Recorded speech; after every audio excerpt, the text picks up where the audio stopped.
hormone decline, we often think of women and menopause, but what about the men? Great question. Sylvia Castaneda sat down with doctors from Inspire Medical Wellness and Avexius Health Solutions to find out.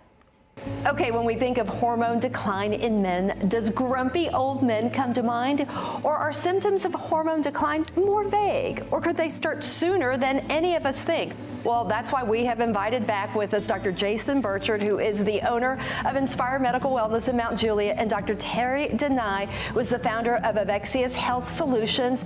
Let's talk men's health. Welcome back. Yes, thank you. Yes. Dr. Burchard, let me start with you. Sure. What are the main symptoms that you feel men complain about when their testosterone is low? And are some of these symptoms surprising, you think, to men and would be surprising to our viewers? Well, very similar to the situation with women.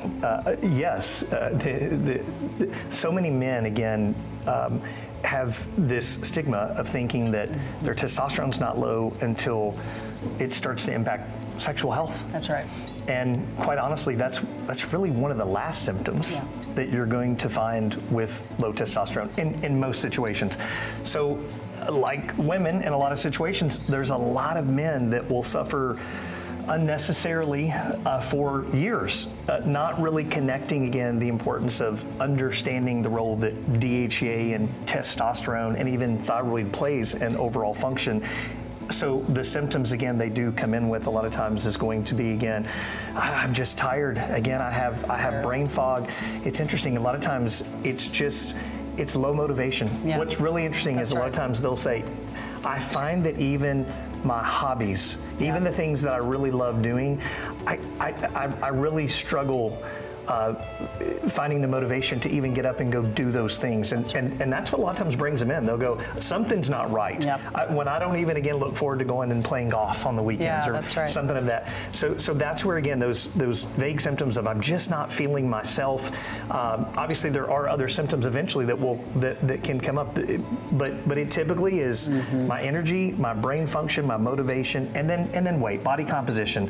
You know, they're starting to find that they're gaining more, they're storing more fat, especially around the midsection, and no matter what they do, it's not coming off. Yep. That's right. Well, Dr. Denai, then let's talk about solutions. Talk to me about some of the tangible benefits of optimized hormones, things that maybe men can't feel or see going on in the body. You know, I think that one of the biggest things, besides the symptoms, and I love what he said about, you know, men just think, my get up and go, got up and went, you know, and a lot of times what's happening is we'll optimize the wife, and then she's dragging him in because their energy levels aren't on the same level. But one of the biggest things that a lot of people, clinicians too, don't really understand is the role testosterone plays in disease prevention, cardiovascular disease, Alzheimer's disease, even prostate cancer. Does it cause prostate cancer? Low testosterone is actually an independent risk factor for prostate cancer, cardiovascular disease, and Alzheimer's disease. So these intangibles, you know, you talk about wanting to live longer and live optimally. It's great. You want to feel good, but we also want to be disease-free and try to get off as many medications or not get on as many medications, which have a lot of side effects that we have to deal with as well. Sure. Dr. Burchard, you've been here before, and we've talked about women and hormones and how maybe as early as in their 30s they start to see a decline. What about in men? Sure. You know, and could there be other things going on besides that decline in testosterone? Well, again, yes, in a very similar fashion. I mean, you know, a lot of the foods that we eat today, unfortunately, they're overprocessed, they're undernourished, some are very estrogen dominant, and then there's stress. There's so many studies showing the impact that really stress has on our endocrine system and production, environmental toxins. So there is a lot more to the story, so to speak, than just age. But a very predictable factor is going to be age. We just know that, like women, with men, typically by the time they hit the mid to late 30s, you're just going to start to see, again, a production decline. But so many of those other variables, again, that's where, again, we're seeing suboptimal levels in men a lot earlier. Yes, younger than what we did even a decade ago. So interesting. And let me pick your brain about this one.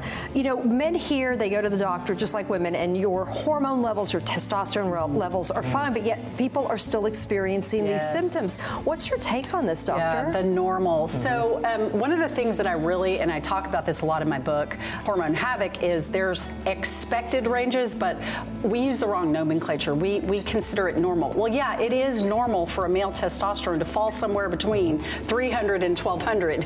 But what the studies show is that when a male testosterone level is on the right side of the bell curve, in other words, closer to 1,000, his risk for all cause of disease and death goes down. Yep. So optimal is what we're going for. What's the difference between 299 and 301 on a testosterone level? Nothing, right? And everything, because it's not until a man gets a testosterone level that's 299 that he's told, oh, you might be a little bit lower, you're on the low normal side. But that's an expected range, and lab reference ranges are based on a population of people. And unfortunately, in our case, a lot of sick, unhealthy Americans. That's right. So that's why the range is so wide, but we want to get you on that healthier side of that range. Sure. Doctors, always great information. Yeah. Thanks for educating us and visiting us again with us here on Local On 2. Thank you. I'm going to send it back to you. Yeah.